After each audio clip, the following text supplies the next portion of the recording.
So welcome to everybody to this video for development, which is a training course on participatory video for the production and sharing.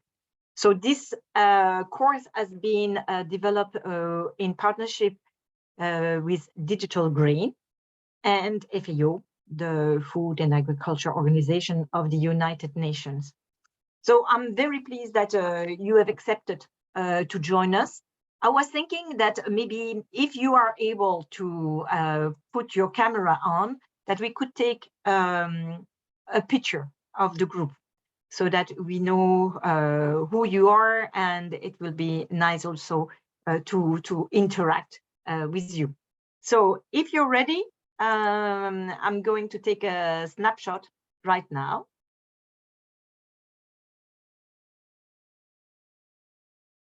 So this is it. Thank you very much.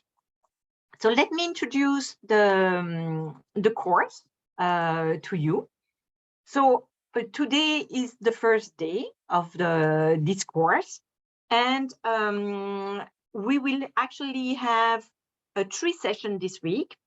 So today we will have the introduction on a participatory video, but also on what is the process of the video production. Tomorrow, we will have lesson 3, which is about the shooting. And on Friday, we will have 2 lessons, one on editing and the other one, which will be on sharing.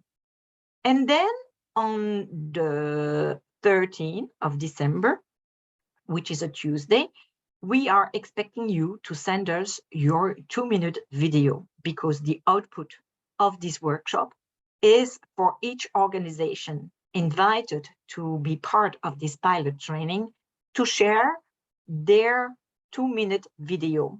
And in the next days, you will actually learn the process on how to do this.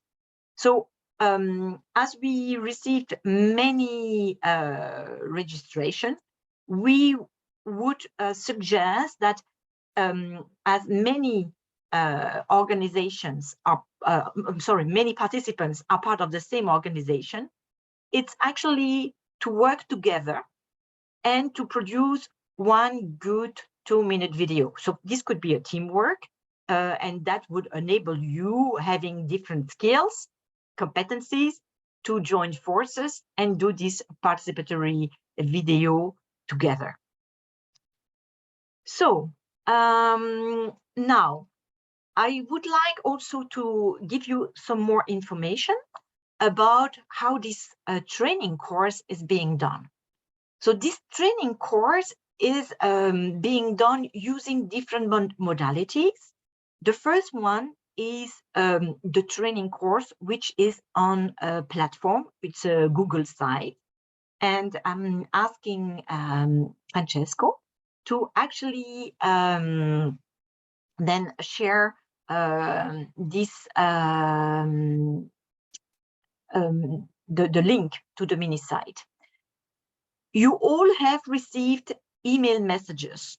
You receive messages from FAO ComDev, and then later on you have received also invitation from D groups. So sometimes the issue is that it goes into the spam.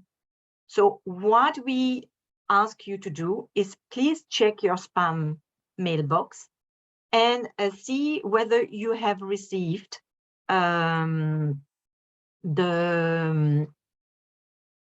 invitation and the information.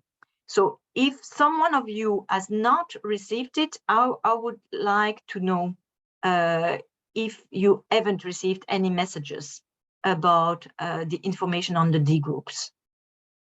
So I'm waiting just for a few hands to say a thumbs down or thumbs up. So if you have received the message from D groups, please put your thumbs up.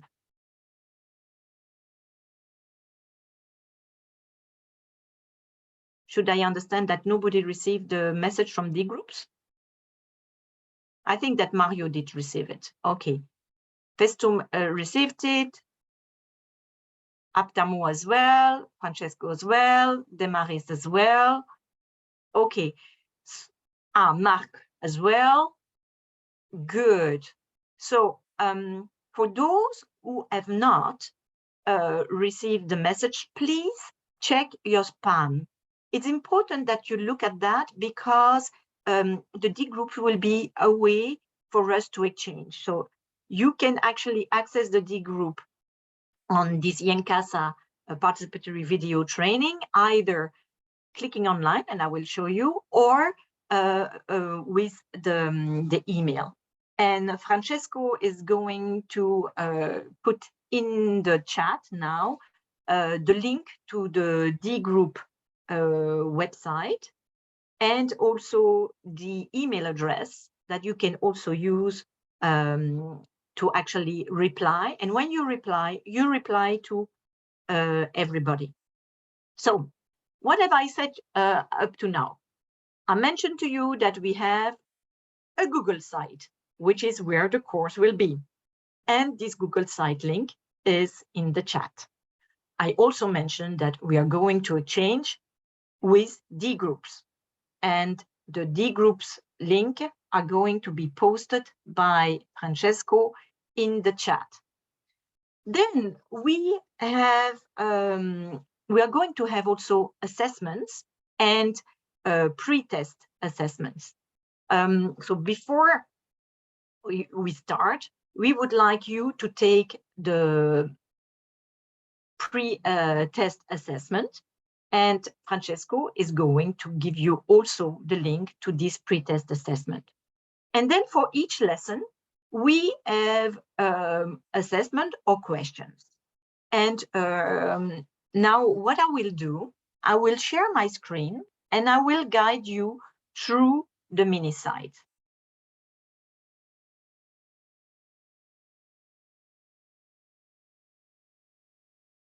Okay, do you all see my screen with the mini site? Perfect. So this is the mini site that has been created for this course. We are on the home, and we have this mini site has been created with the support of ComDev Asia, which is a similar initiative to YenKasa, but for Africa. How about this training? This is where we have the training objective, the expected outputs, and of course, the major one is the 2-minute video, and then the training modalities with the information we have just shared with you. You have probably noticed in the program that for each and every day, we have a different Zoom link. So it's important that you register, because we will have separate video recording that we will then post it later on the mini site. The learning material, you will see that we have first lesson 1, and you will find the text related to lesson 1 here. And at the end of the day, we will post the presentation that is going to be shown today here. Today, we have 2 lessons. We have lesson 1, and we have also lesson 2. And lesson 2 can be reached here. And at the end of the day, you will also see the presentation. This is a pilot training, meaning that we are testing with you only some of the lessons, not all of them. However, this course has also been done with ComDev Asia, and in ComDev Asia, they also went more thoroughly through lesson 3, which is about the script, about audiovisual language, about lighting. If you're interested, you can actually have access to these lessons in the mini sites, but we will focus our attention on other lessons. So for example, tomorrow we will have lesson 6, which is our lesson 3, on shooting at field level. In module 1, we also have another lesson, which is editing, and this will be on Friday. Then when you go in module 2, you will see the last, the lessons that we will also have on Friday, which is about sharing. Then when you click on the menu bar on the top, you will see the training outputs. So today we ask you to take the pre-test, and I'm kindly asking now Francesco to also put the pre-test in the chat. For lesson 1, you have actually an assignment, and it is to exchange on the D groups. So you see here, we have, this is the link to the D groups. And as you can see, we have all the messages that have been sent. So you can, when you access the YenKasa video, pilot video course on D groups, you have access to all the different messages. Okay, so this is for the D group. And you will click on other things, which are your different assignments. So if we do the assessments for you, you can also give your impression and give your evaluation about how the different things went on. So here, clicking here, you will be able also to say how you liked the lesson 1, and this will enable us to actually improve things, because the idea of this course is to make it really good so that next year we can continue and extend this course to others. So without further ado, I would like to introduce Mario Acunzo, who is the team leader of ComDev in FAO. And Mario will do the introduction, explaining what is communication for development and how participatory video is embedded in communication for development. So Mario, I give you the floor, please. Thank you very much. Can you kindly stop sharing your screen, Sophie? Hello, good morning, everyone. It's a pleasure being here, and we have today a very concrete task. So introducing an introduction to video. But video, Francesco, if you don't mind to share, please, the PowerPoint. Video is embedded into a communication process. This is the starting point. Especially the use of participatory video is related to communication dynamics. We here utilize a definition of the type of communication approach we are using for as the basis for participatory video. That is communication for development. So communication for development is a result-oriented communication process, but that is based on dialogue and participation. So we want to link the development objectives of people, of institutions, to their well-being and to their communication process. So communication is an asset in development. It's something that the people utilize day by day. But this communication approach is systematic, so it has to be planned and allowed to use different media in a very inclusive and participatory way, trying to mediate from the point of view, from the different stakeholders to reach out consensus, agreement, and joint action. This is the point. So is a type of communication is done not only for the people, but with the people. So a key dimension of this, that is communication has to be planned since the very beginning.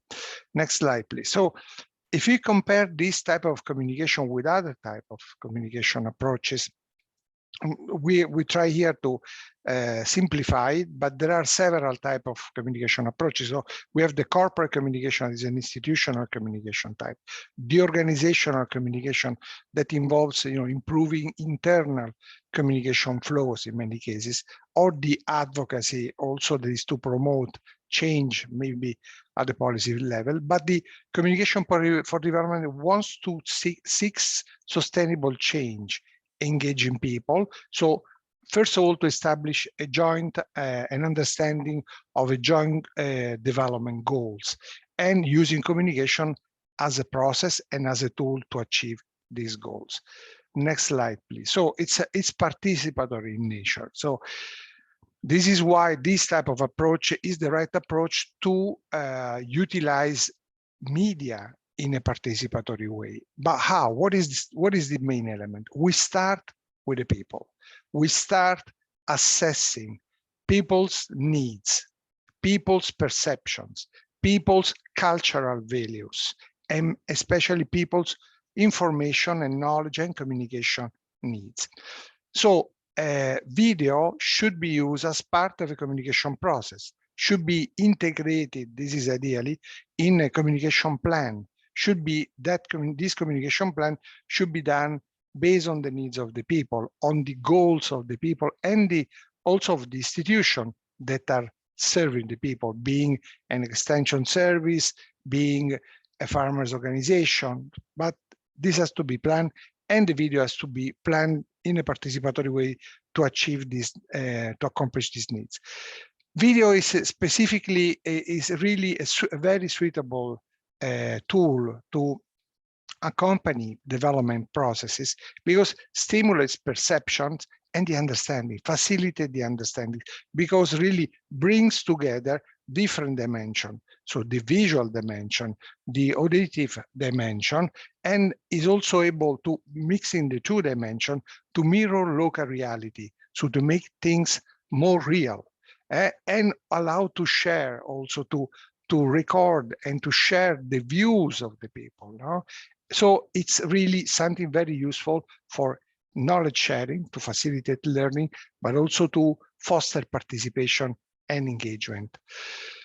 So video today is affordable in many different formats. Now we know we all have maybe a camera on our phone. So there are several ways to utilize and to access video, but and also to share it on a large scale. We all know social media really are so useful for that. But in any case, what we have to be careful are that adequate content is to be generated based on audience needs and characteristics, meaning the language, meaning the visual perception. So if we consider that, so we are thinking about how to utilize the video for a given developmental objective agreed with the people.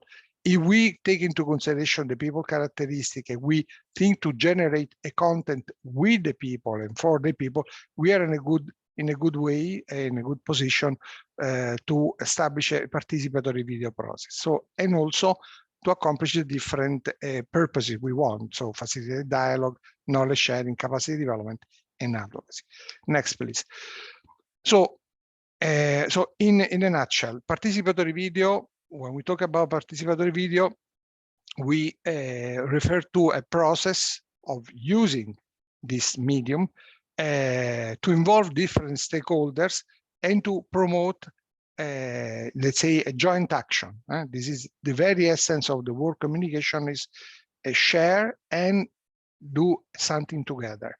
And the idea is to, of course, to reach these concrete objectives, concrete solutions, improvements in relation to the needs of the community.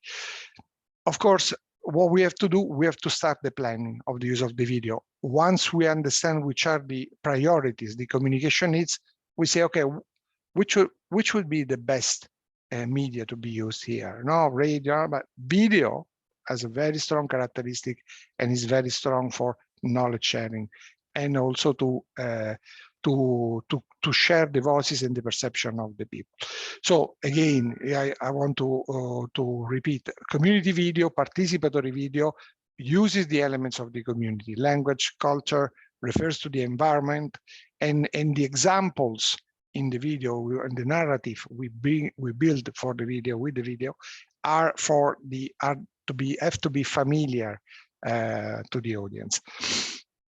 Normally the people is reflected in the video, the people are the protagonist of this video. No? So we have always bring in the voices of the people. But also what is very important in planning the use of participatory video is to plan the use of the sharing. So we don't produce a video for the sake of producing a video. We do produce a video because we will share the video in a given dynamic, in a given moment, in a social context. And so this video sharing has to be part of the planning of the video, and you will see how to. So this has to be shared within a community environment or linked to a community purpose in a participatory way. This also, again, allow the sharing, allow common understanding, agreements, engagement, and collective action, if possible. Next slide. So the in a nutshell, again, the basic elements of community video are based on local elements. So we try to, of course, produce the video always locally, involving local people, using local stories, local tools, writers, and hopefully also video makers if they are available. So it's also very cost effective to do this type of production. And our colleagues from Digital Green, they have a vast experience in this. So all these elements create ownership and the trust of the audience. But what is very important that in any case, it's not just these aspects are important. What is very important, the message has to be relevant and reliable. Relevant, so at the right time, based on the needs of the people, and reliable, so meaning that the people will see themselves, people from the community sharing these messages. This makes very reliable the content of the video. Next, please. So now, here we would like to present just a simple series of approaches that are normally used for the application of video, so that within which the video is used. Video is normally used for a series. Now here we have a synthesis of those. So next slide, please. The first approach, so I mentioned already the knowledge, co-creation, and sharing. So participatory video allow to document local knowledge, but also to bring new information on innovation, on technology. So the message in that case has to be created based on the blending between the local knowledge and the innovation and the new technology. But also, this is very important in the innovation process. The video has a very strong role because can present different steps of a process. Next slide, please. Okay, maybe we jumped one. Sorry, I don't know if it slide two. Okay, sorry. The awareness raising and the preparedness and risk reduction. Also, this is another application that this is to, of course, raise awareness and get ready, especially in case of emergency, in case also of risks that are the state. So visualizing this through a video is very helpful and allows community to get ready. Next, please. Dialogue and engagement. So the video allows social interactions. Bringing the voice of the farmers, bringing the voice to the farmers to the decision makers. This is a typical use of the video. Another important aspect here that goes together with this advocacy role is also the participatory monitoring and evaluation. So we can get community consent around a given development initiative, having their views on a video, sharing at the beginning, documenting the experiences, documenting the implementation of a given project or initiative, and going back at the end of this initiative with the people to evaluate together. Right? So let's say the dialogue is there, the joint assessment of what is being done is there, but in many cases also the advocacy, so bringing people's voice to decision makers on a given problem, on a given issue. Next. So again, internal and external communication, of course, this is very, very important, especially in the case of farmers' organizations, institutions, to document issues and to improve, but also to show the results of a given initiative by a cooperative, by a farmers' organization, to show to the members, to get the people informed and aware of what is important to be done. Another important application this day, next slide please, is the application for the digital marketing. Most of farmers organizations today are really appropriating the video to shorten the value chain, to be closer to the consumers, and to present to the potential consumer they produce their services in many cases, and therefore to advertise in a way. But of course, in this type of advertisement, we are not talking about publicity. Normally, a community video also in this type of digital marketing reflects the characteristic and the values of the organization, the value of the institution, the quality of their products, the quality of the service. So it's a way of appropriating these new virtual spaces, the digital marketing. And the last example is the, maybe next slide, please. The last example is the edutainment. So video for long-term learning processes. So really a video that has an educational function and also can goes beyond the initial knowledge sharing and learning. It's more for the longer term in terms of also sharing information and contents that are really relevant for rural lives and livelihoods. So this is in a nutshell a variety of application of video to develop in development. Of course, what is very important to stick to this idea that video is to be embedded in the communication process, planned with the community, for the community. The content have to be generated and defined with the people, and also the video and should reflect people's voices, and giving the opportunity to many different stakeholders to be there all together, to get a sense of the community and to get a sense that the message is from the community and for the community. This is a nutshell, a synthesis of the different type of application and criteria to move towards the production of participatory video. But you will learn more from the other presentation soon. Thank you very much. And I'm here for questions and comments, colleagues. I'm really pleased. So many thanks, Mario, for your presentation. Do you have any questions for Mario? This is the opportunity to raise your hand, make yourself heard if you want to have more information. In case you don't, I will give the floor to Ayushi Singh from Digital Green, who is going to guide you through the process of video production. So Ayushi, we are really grateful that you're with us today, knowing that your voice is not at its best, but so please listen carefully. Thank you. Thank you, Sophie. Thanks, Mario. Hello, everyone. Salam no. I'm still learning little bits of how to speak in Twi and in Ethiopia, but I hope that in the next few sessions, I'll get to pick up a lot from you all. Welcome, and it'd be great to see some videos on every once in a while so that we know that whatever we are all sharing together is being received. And I am a big fan of reading body language, so it's always helpful to see what's going on. Oh, wow, lovely. Thank you. Thank you. Awesome. So welcome. So Mario has taken us through this journey of what this community-based video is, what is participatory video production, and how do we make the ownership with the people for whom we are making these videos, right? So keeping that as the center point of our video production process, I would like to now take you through the journey of how to get this video made finally. What is the process? Where do we start? Where do we end, right? So before I start saying anything, I would like to hear your opinion.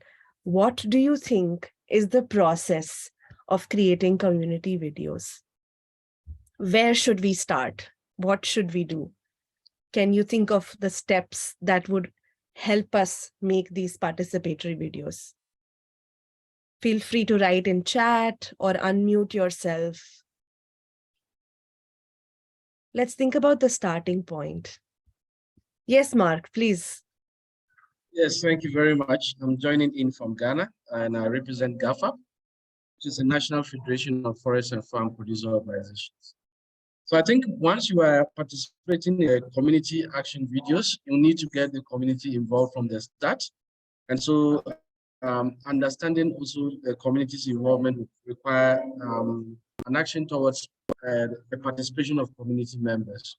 So first of all, to agree what is the essence of the video, the community, and then also from that, what are the key elements that are supposed to be added in the video. And of course, once you are done with that, you can then prepare with the necessary actions in terms of the tools that you require, and then you can then do the shooting. Thank you so much. Amazing. Thanks, Mark. Looks like half of the job here is done. So great. So starting with the community, from the community is the core. So we start there. Solomon adds subject identification, story development, shooting, editing, sharing. Fantastic. These are all very important nuts and bolts that will help us put the journey together. So step one should really be interacting with the community, understanding what their needs are, and then an actually selection of the subject. Anything else that anyone would like to add there? Apart from what has come up so far, content identification, story development, shooting, editing, sharing, anything else that you would like to add?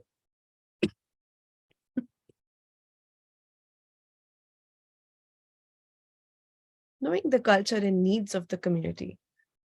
That's great. That's a very important point. That's what helps to bring the ownership in the community. That's fantastic. Great. Okay. So if you have more points to think, feel free to share them on chat. In the meantime, I'm going to share my screen. Please let me know if you can see this.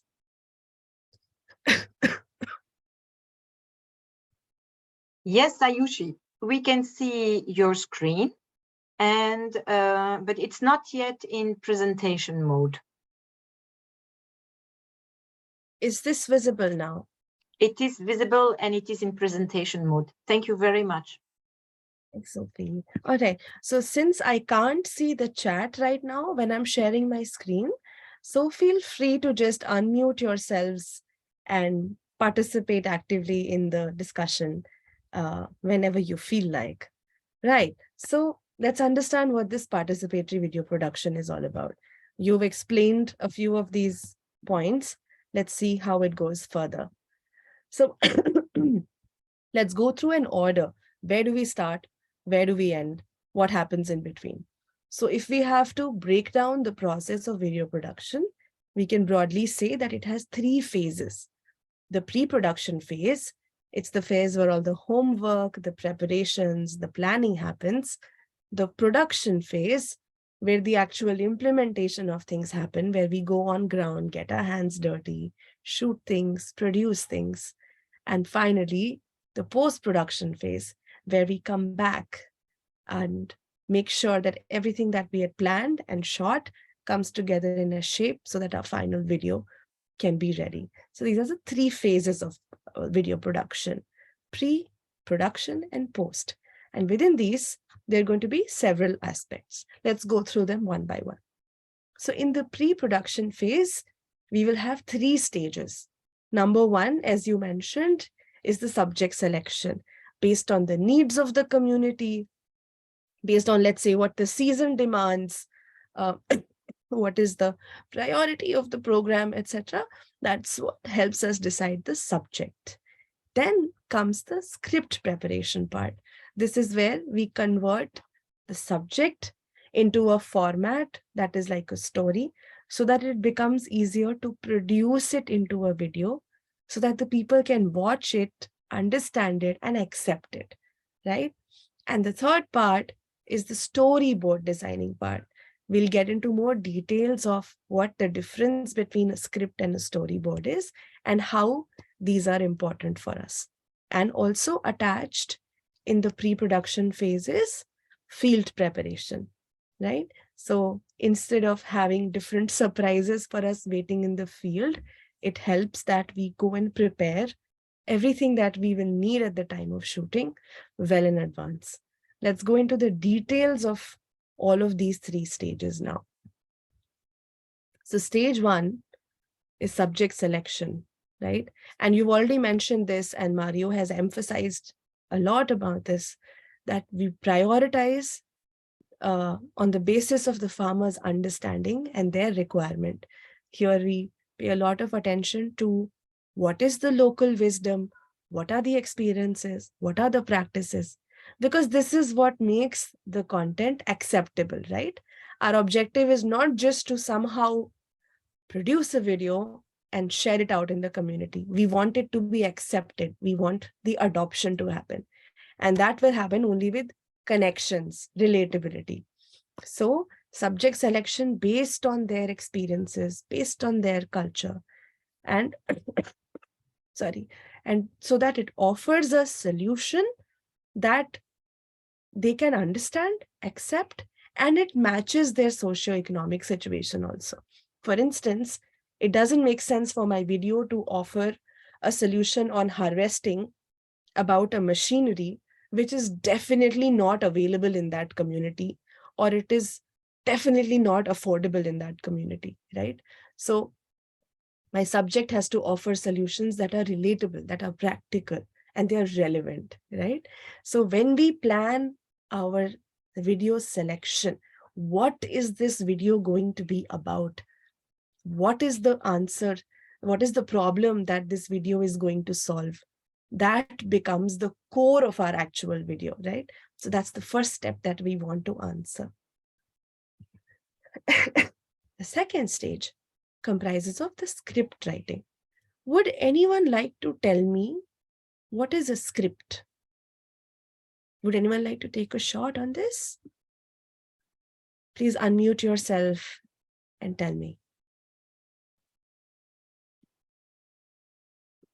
Anyone? Hi. Yeah, hi. Yeah, good morning. I'm Nanetechi from Ghana, representing GAFA. Yes, with script is the gathering of the necessary information into a piece of a form that you need for your production. Mm-hmm. That's great. Yeah, it is definitely a set of information that will bring us one step closer to production. Fantastic. Thank you. Anyone else would like to add something here? What do you think is a script?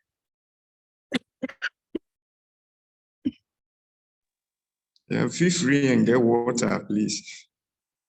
Yeah, thanks. Would anyone else like to add something to this? What do you think is a script? This is Hatam from Ethiopia. I'm representing Agricultural Transformation Institute. I think the script is the content of the video that we transmit for the farmers of the community. Over to you. Right. I'm not sure if I was able to hear you very well. Can you say that again? So can you hear me now? Yes. Yeah. I am Hatam from Ethiopia. I'm representing Agricultural Transformation Institute. So I think script is the content of the product, the video, the content that we want to transmit to the farmers or the community that the video is intended. Thanks. Thanks so much. Absolutely. It is the actual content that will be transferred to the community, right? So first we have a subject, we have all the information that's required, and then we convert it into a flow so that it connects all of these things together. And that's how we are able to present it. Typically, a script comprises of a story, and the story has a flow, which we generally define in the form of a story arc. It helps with a starting that gives some background or some context.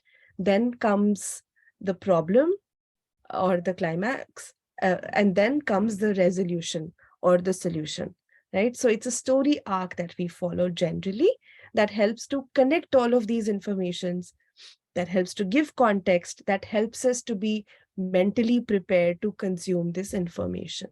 So that's what the script comprises of. Fantastic, right? So what are the important things to keep in mind during script writing? So making sure that we know what the key message from this video should be. What is the key message of this subject? What are some of the non-negotiable points, right? There will be things that should definitely be in a prescriptive manner. They should be delivered in a particular, for example, the amount of fertilizer that needs to be applied, or when seed treatment is being done, then what kind of medication needs to be given, how many days after the treatment should the seed be sown. These are some non-negotiable points. You need to be technically correct. So making sure that the core messages are intact in the video, that's an important part of script writing. The second part is making sure that there is confirmation from the subject matter specialists. Yes, Fissam, you want to say something?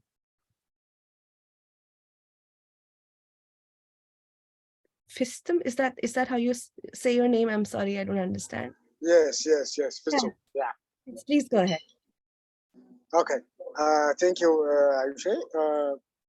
What my opinion is that when we say script development, it doesn't mean that we should have to write down detailed stories. I mean, it is a matter of listing key messages or identifying the thematic areas, because there are people who are highly skilled in writing stories in a very impressive manner. So it is not a matter of writing or jotting down the stories in a colorful way, because there is another step which requires additional elements like adding pictures or photographs to that story. So it has to be aligned together. I mean, the story as well as the other additional things. So as you said previously, we have to focus on, for me, the non-negotiable areas means the key messages we want to deliver.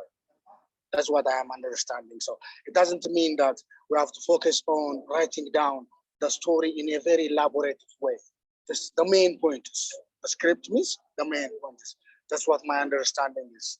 If I'm mistaken, you may correct me. Thank you, Ayusha. Back to you. System. So this is very helpful because we have a differentiation now between what is the first step, which is script writing, and the second step that he was talking about all the visual cues, etc. That is the storyboard. Sorry, the script writing generally comprises of the content that is going to be there and the dialogues that is also going to be there. The storyboard, on the other hand, helps with the visual direction also. We'll come to the details of that, but it helps to have as much as detailed description as possible in your script, because basis on this, you're going to create your production plan, you're going to create your storyboard. And when we say storyboard, you will know what shot should I want to take, what angle do I want, where should this dialogue be taken, right? So we'll get into the technicalities of that in a bit, but it's helpful to have your script in a very descriptive story kind of a manner, so you know exactly what has to happen in the story, right? For instance, I could say that this video should be about maize seed treatment, right? And what are the steps involved? It is that seed selection has to happen, and then medication has to be done to the seed, then it has to be kept aside for a few minutes, and then finally, once the seed is ready, it can be taken for sowing, for instance. So this could be my content, but what is the actual flow of information going to be? That will become my script. How is it going to be said?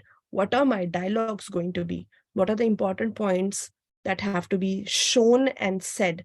That is going to be my script, right? So conversion of the script into conversion of information into a story format will be a part of script writing, right?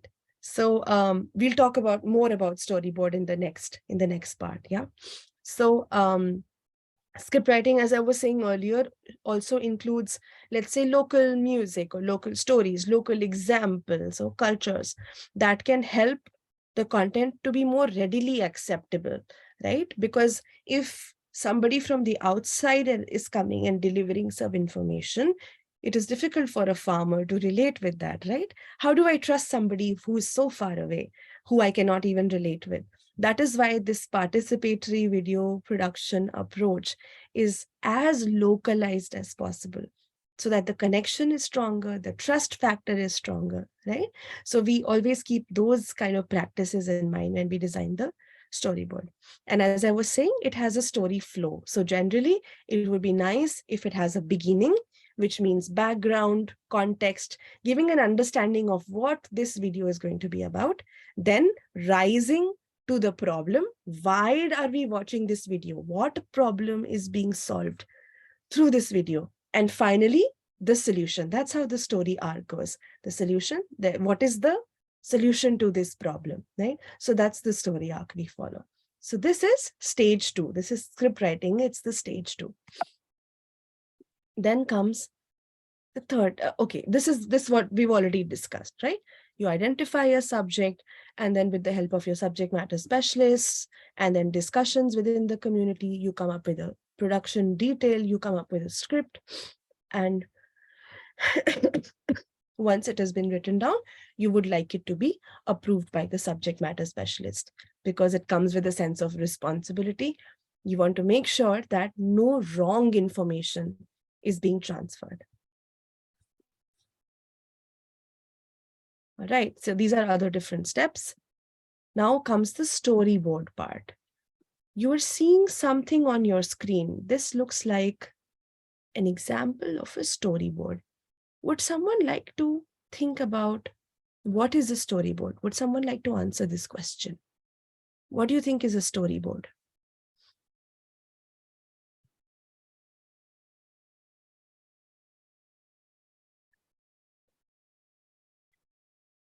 Rawlings, is that how you say your name? Would you like to answer?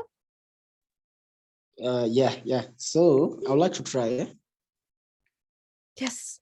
Yeah. So a storyboard, according to me, it's where you put all your ideas on how you're going to execute your script. After you've identified your script and all the angles, all the shots, is where now you'll put all your ideas in a storyboard. Yes.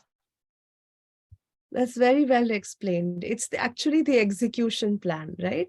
So apart from what dialogues are going to be there, this storyboard is a visual representation. So anybody who looks at the storyboard, even if they have not written the script themselves, should be able to see, okay, now I need to switch on my camera, have my actor stand on right side, and there should be a cow on the left side, or there should be a field, and then the shot should be a close-up shot or a long shot, and now I have to start recording, right? So it is the visual cue in the storyboard that gives direction.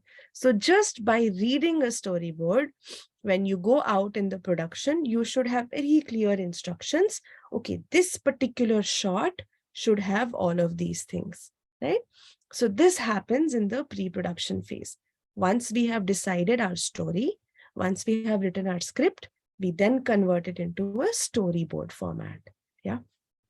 We will not be going too much into details about what a storyboard is, but this is basically the step-by-step breakdown of each shot and then describing that shot. What should it look like, right? So those kind of things are involved in a storyboard.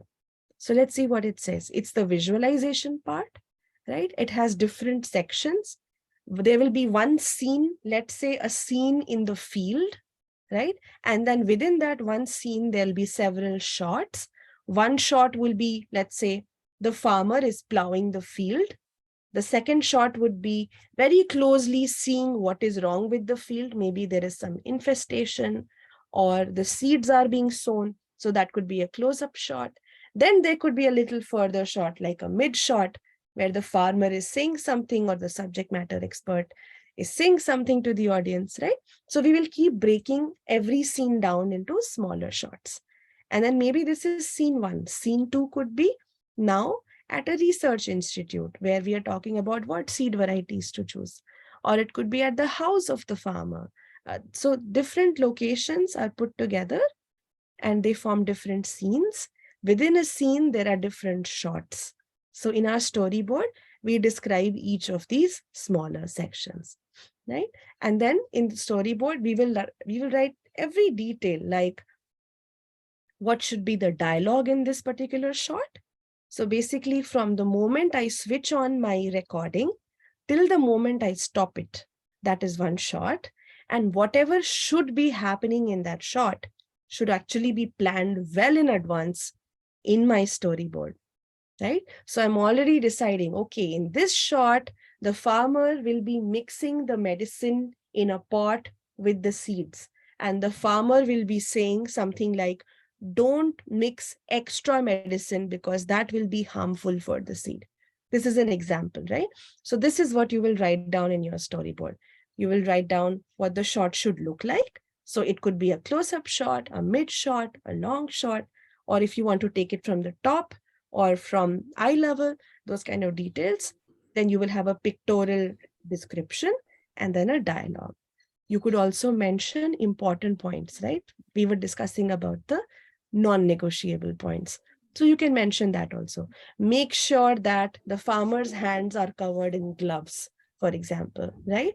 Or make sure that the trichoderma powder being used is only 50 milligrams, right? So these kind of very important things you can mention in your storyboard. So this is what the storyboard phasing is about. Once your story has been designed, you convert it into a storyboard format. So you can take this storyboard format and simply go and shoot in the field. Yeah. Is that making sense? Am I being able to express this clearly? You can give me a thumbs up, a thumbs down. Awesome. Thank you. Great. Right. So I'll take you very briefly into what some of these things are that I just mentioned, right? Every time you start recording, till the point you stop recording, whatever is captured inside a camera is called a shot, right? So for instance, if this training had to be made into a film, the first shot would be Sophie saying, hello, everyone, welcome to this training. And then we would cut the shot there, right? And then the second shot could be, let's say, Mario presenting his screen. So his screen sharing and then whatever Mario was saying, that could be the second shot, right? Similarly, even in a film, all these small shots are connected together. And the shots that have been shot in the same location at the same time, they become one scene. In many movies, you must have seen that there is a shot of today morning where some activities are happening. Then there will be a shot of a different location in the evening. That would be the second scene. Nenjutsu, you want to say something?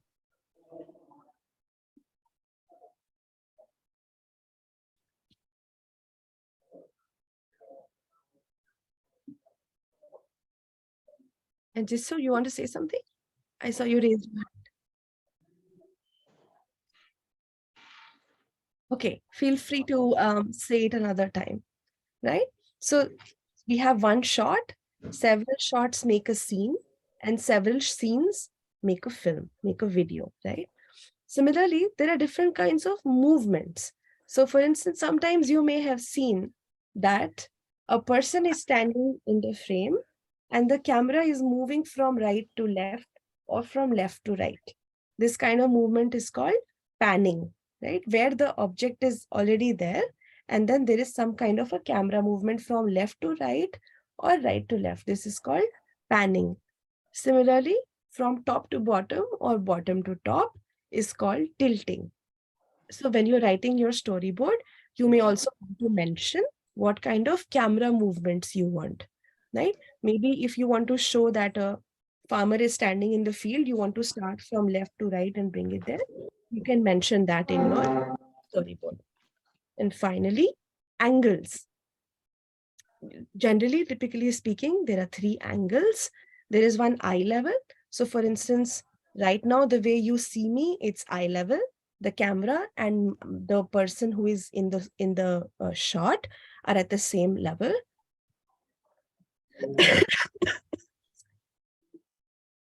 Then there is high angle where the camera is on top and whatever is happening, the subject or the action is on the bottom.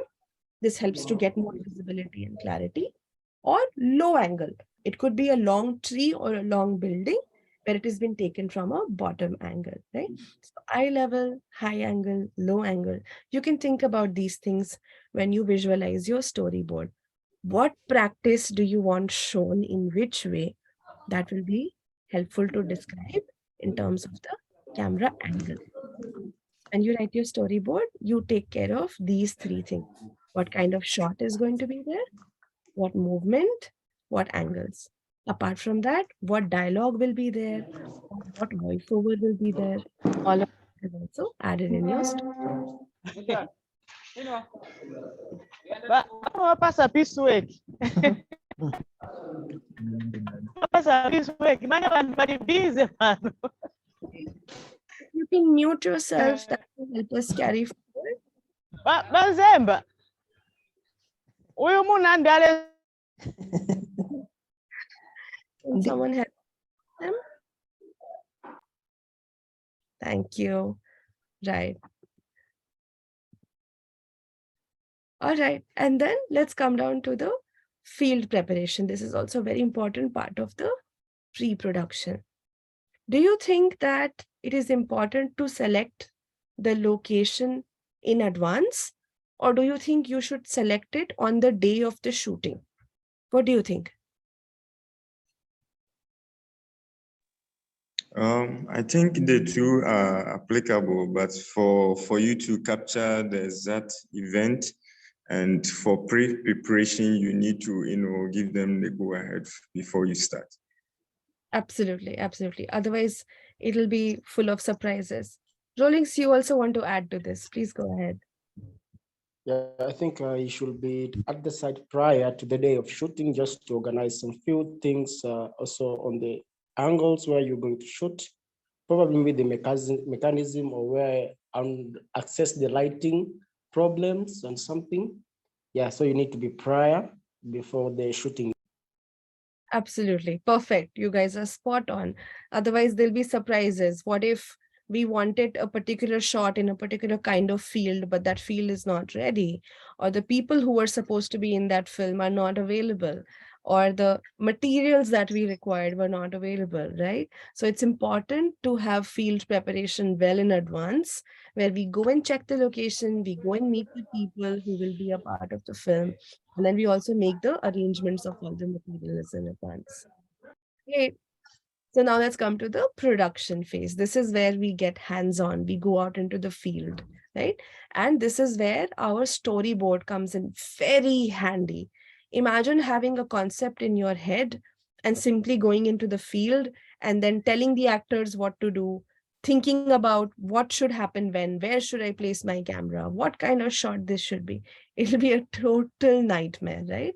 So that's why in the pre-production phase is the strongest, most important phase where we do all the preparations. And then the production phase is simply the execution phase, right? Here is where shooting happens. We shoot the interviews, we shoot a lot of footages, maybe related to the interview or whatever our storyboard is demanding. We shoot all of that. We record any kind of voices that we might need from the field, any kind of sounds that we might need from the field. All of that happens in the production phase. So basically, this is the day or the days where you go and capture everything exactly as was mentioned in the storyboard. Right? So it's important, number one, that you shoot exactly as per your storyboard. Number two is that you record your interviews, you record any voices or sounds that are required. And on the same day, you ensure that everything has been technically correct, right? The information being said is technically correct. The information being shown is also technically correct. Otherwise, you'll come back And when you start editing, you'll realize, oh no, what they have said is technically wrong. It should have been 5 grams of trichoderma, but they have said 50 grams of trichoderma. Or they were supposed to mix water first and then keep it aside. But in this practice, they have mixed the water later. So this could be technically wrong, and this could harm the farming technique. So you want to make sure during the production, when you are out in the field, that you're capturing everything technically correct. Yeah. And it's important to get some guidance from the subject matter specialist to make sure that we clearly understand the non-negotiable points. Yeah, because there's a lot at stake here. It's not that just that the video will not look nice.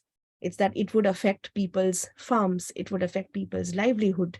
It would affect their behavior. So it's extremely important to get the technical parts right. And then we come to the post-production part. This is where the report card comes out. This is where we bring everything back to the table, back to where it all started. And here we do all the stitching, the editing, the additions that will help to make our videos better. Yeah. So this will be including the stitching of the footages together, all the shots that we've taken, and then adding any sound, voiceover, sound effects that we need, adding any text that is required to make sure that the messaging is complete. And once we think that the video is ready from our side, a very important element is approval, right? As I said again and again, it is a responsible messaging. So making sure that it's right, it's accurate, requires approvals. Yeah. And we'll discuss this a lot on the third day of our training. The purpose of trial sharing, especially when a new concept is being introduced. So instead of sending out the video to everybody all at once, we do a small trial sharing to understand the impact, to understand if there is something that can be changed or needs to be improved. And after we have collected information from trial sharing and made changes if necessary, that's when we go into the final sharing. This is the post-production phase. It involves editing, inserting any kind of sounds, effects, texts, approvals, trial sharing, and then final sharing. These are the stages of post-production, right? So stage 5 is editing and approval, as we just mentioned. We'll have a detailed discussion on the editing session later. Making sure that we have a storyboard with us at the time of editing is also very important, because we want to make sure that we're following the same flow, the same story, same techniques.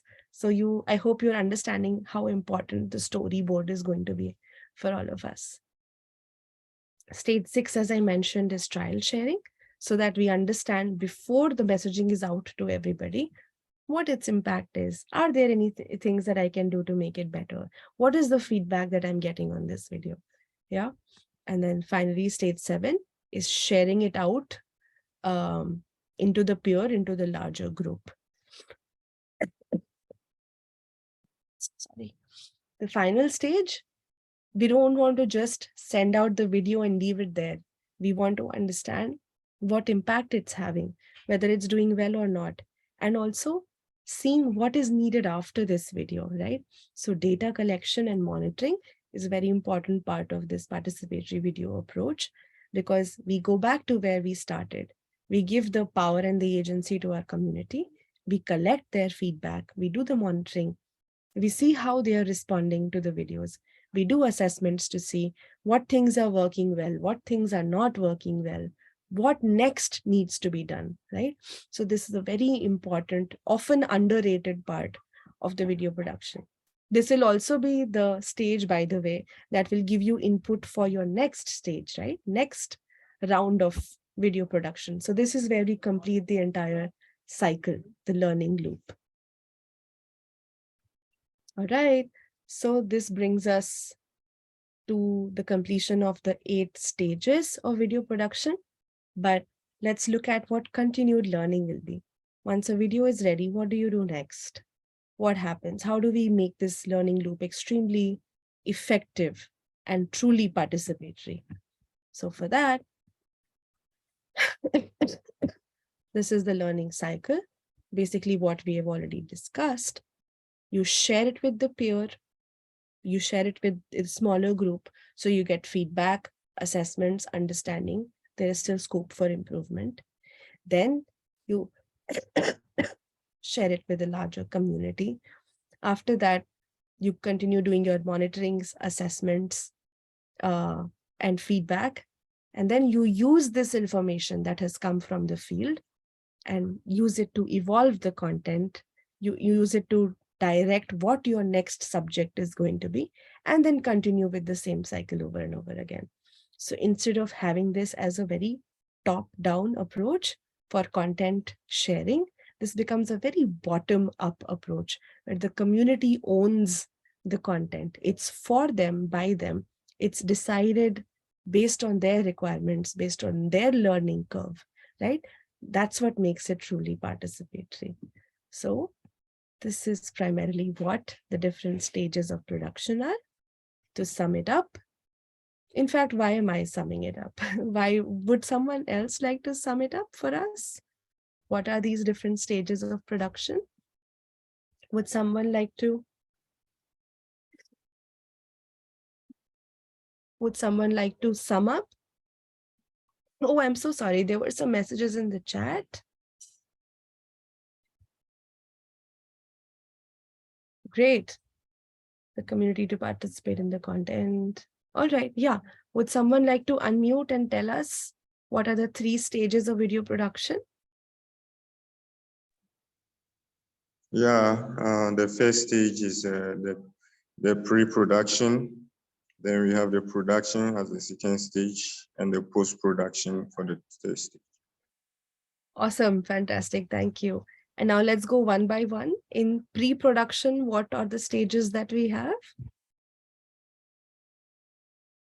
I'd love to hear somebody who has not spoken at all so far. Feel free to unmute yourself. In stage 1, in pre-production, what are the different components that we have?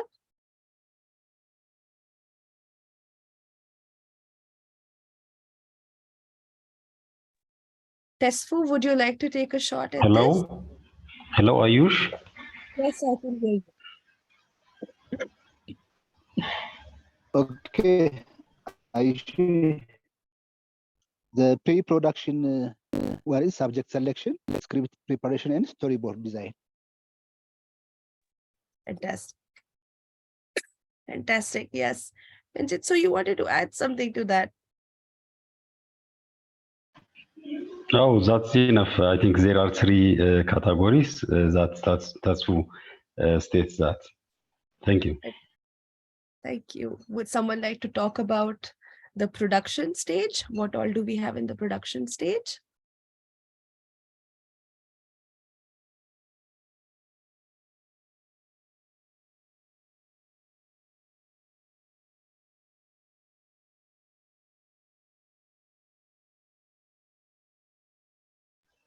Let me add one thing here.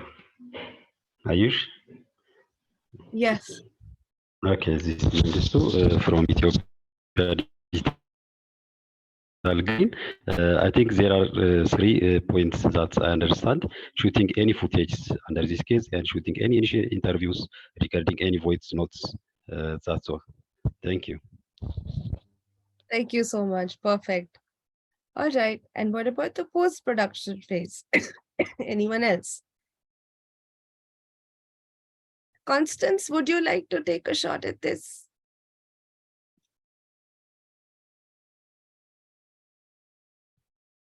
You could unmute yourself, please.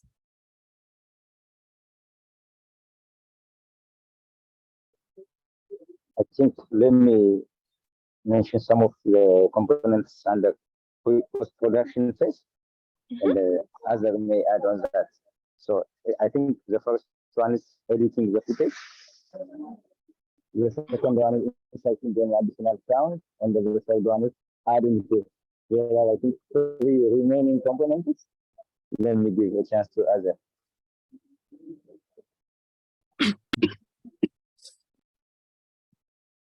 That's right. That's right. You can hear me, right? You can all hear me. Okay, great. Great. Anyone else would like to add what do we have in the post-production phase? We do the editing and then? Can I proceed? Yes, please. Okay, there are 3 points which is left, which is approvals, trial sharing, and final. So there's approval, there is trial sharing, and then there is final sharing, and then there is data collection and monitoring, right? So this is the entire loop. And then we continue this loop of learning, keeping it participatory, keeping it very, very community-centric from the starting till the end, right? These are the different stages of participatory video production. Does anyone have any questions or anything you'd like to add to this?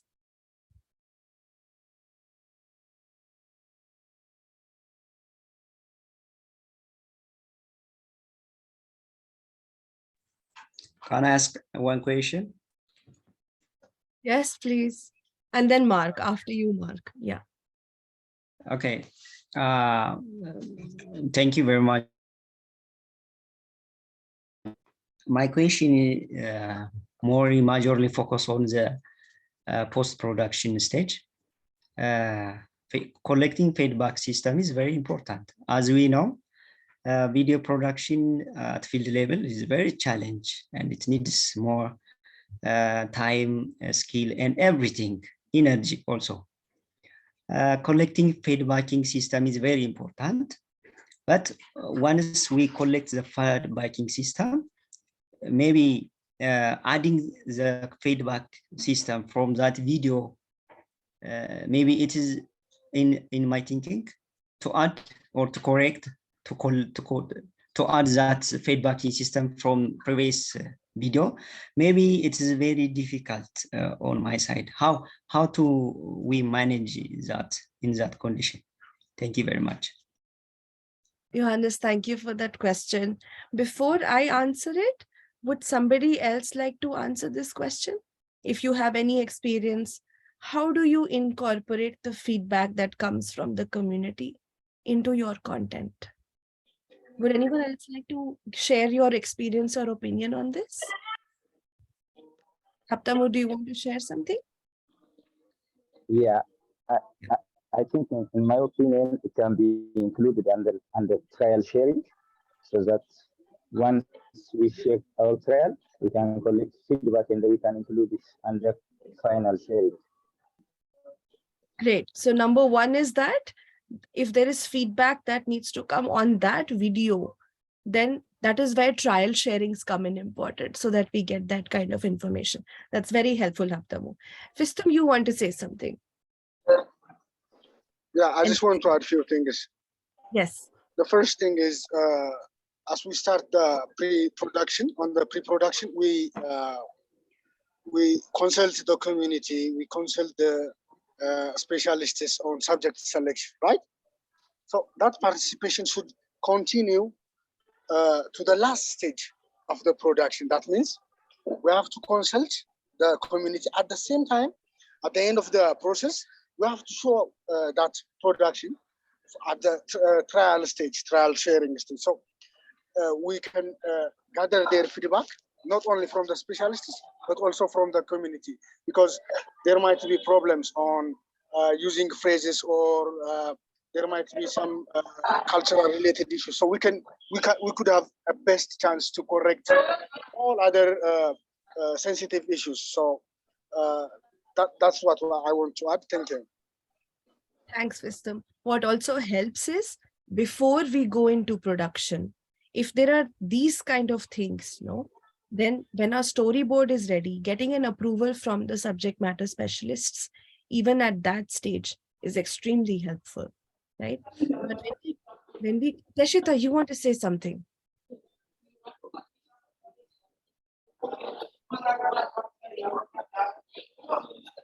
Teshita, are you talking to us? Yes. Yes, please go ahead.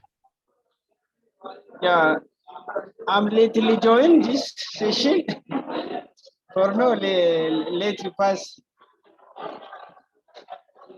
I will add something after attend this session. Thank you. Thanks, Teshita. We'll definitely share the session recording, so that will help you fill in the gaps, right? Mark, you've been trying to say something. Yes, yes. I just wanted to really thank you so much for the presentation and say that it's very important that we do planning throughout the phases, especially scripting and of course the storyboard, because it's often the temptation to do it just right on the cuff without any planning. But from what you've shown that there's a lot to do with the planning phase that can make it much easier to do the shoot. And so it's very, very useful to be able to make some time for the planning. And that way you can have a very smooth shoot when you get to the phone. Thank you so much. Thanks, Mark. Thank you for summarizing this up so beautifully.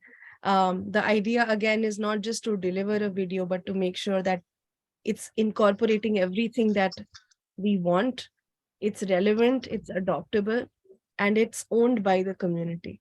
So if we plan this thoroughly, we'll be able to get there. So maybe a one mental checklist to have should be, have I gone through all these stages in my production? Has my video gone through all these stages, right? And Johannes, coming back to your question, approvals and testing at all stages will be very helpful. And when we collect feedback, the final feedback of monitoring and learning, it's not just to incorporate changes to that particular video, but also to see what next does my community need, right? So very recently here in India, I'm sitting in India, we have a state called Andhra Pradesh. There was a massive pest infestation that happened in red chili, and it would have destroyed the entire state's crop. And it's a very high demanding crop. A lot of income depends on it. So it would have been a total disaster. But what happened was that when they were doing the video screenings, they were also collecting feedback. And this information, it started from 1-2 villages only. The moment this information, this feedback was collected, they sent it to the subject matter specialists. Within a week, they were able to produce a very simple, basic messaging for how to prevent this pest infestation. And the entire state was saved. Otherwise, the entire crop would have been wiped out, right? So getting that timely input from the community will help us in the next steps. What is the immediate need? What is the relevant need? How do we make this process of learning and sharing more bottom up than top down? So we'll have to consciously and consistently keep it as a part of our participatory video approach. Thank you for bringing up these great points. Would anyone else like to say? Hello? Yes, Teshita. Thank you. I have a few points on this discussion. Firstly, the community video or participatory video is farmers driven.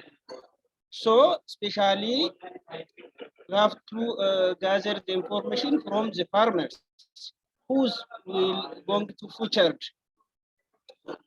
Even the topic is there is a relevant for us as a field coordinator as well as a subject matter specialist.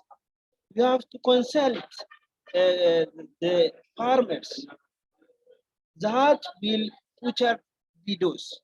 So even we visit the field where the video produced.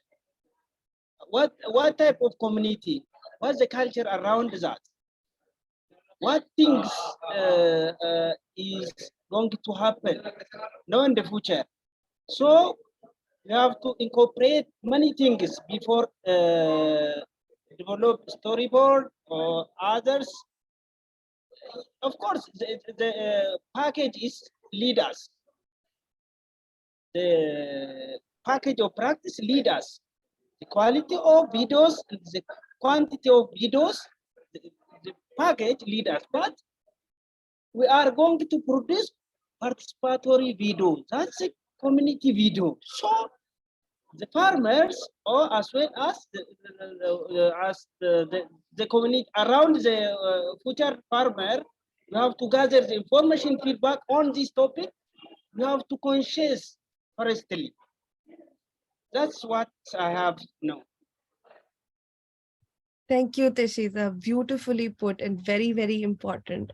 Again, I'll repeat that the end objective is not just to produce these videos, but to have an impact through these videos. And that will only happen if we have caught the right nerve and caught the right essence of what the community needs. I'm so glad we're having these discussions, and I'm sure we'll continue to have these discussions in the D groups or even in chat or even in our next sessions. If you don't have any further questions, or even if you do, we're right here. Feel free to exchange ideas with us. That's all from my side. Sophie? Thank you so much, Ayushi. As usual, it's really engaging and interactive. And I'm very pleased that the participants are really reactive and asking questions. This is exactly what we like and the way we wish it to be.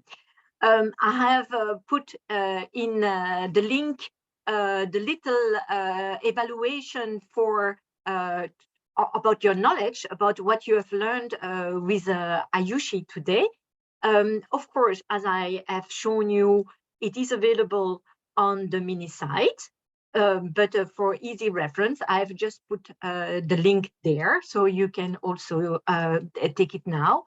And of course, we have, for the lesson 1, it was, what is the relevance of participatory video for you and for your organization? And I'm asking you to actually reply to that question using the email that you have received during now this workshop.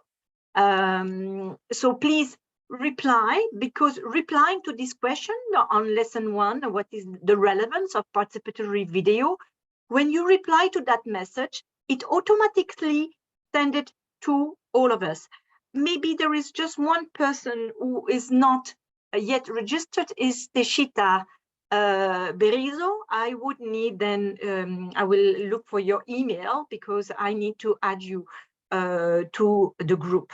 So if you have any issues in accessing the D group, so because I know that Victoria has been already contacting saying, where is the link? So if you reply to the email, no need to have a link or to have a passcode. But if you want, if you're curious, you want to be online and see what's happening on the D groups online, in this case, you use the URL we provided, and then you just have to reset your password. So this is how we want to be, to keep being in contact, which is each other. So tomorrow we are going to continue, of course. You will learn more, and Ayushi will be with us. And thank you, Ayushi, for doing all these efforts and to keep your enthusiasm and energy level. I really like that. So please, all participants, feel free to visit the mini site, go into everything. If you're very curious, you can go even a step further and learn more. So this is up to you. And we are then in contact on the D groups, and we're going to see each other again tomorrow at the same time. So I hope you enjoyed this first day, and I look forward to seeing you again tomorrow. All the best. Bye-bye. And big clap to Ayushi and Mario. Bye. Thank you. Bye. Thank you. Bye. Thank you. Thank you. Bye, everyone. Thank you. So excited. Thank you. Bye-bye.